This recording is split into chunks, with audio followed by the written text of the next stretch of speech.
Hi, this is the CUBOT Quest and I'll show you the fingerprint scanner test on this device.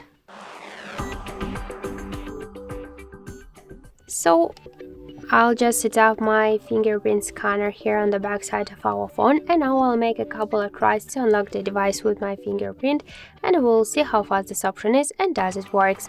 So let's start. 1,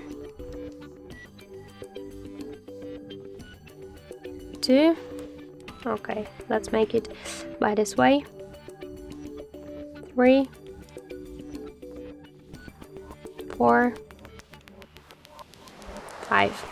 So as we could see, with a simple touch on the scanner, I just successfully unlocked the device without any problem. So you could try this unlock method, but don't forget that the fingerprint is less secure than the passcode or pin code unlock methods.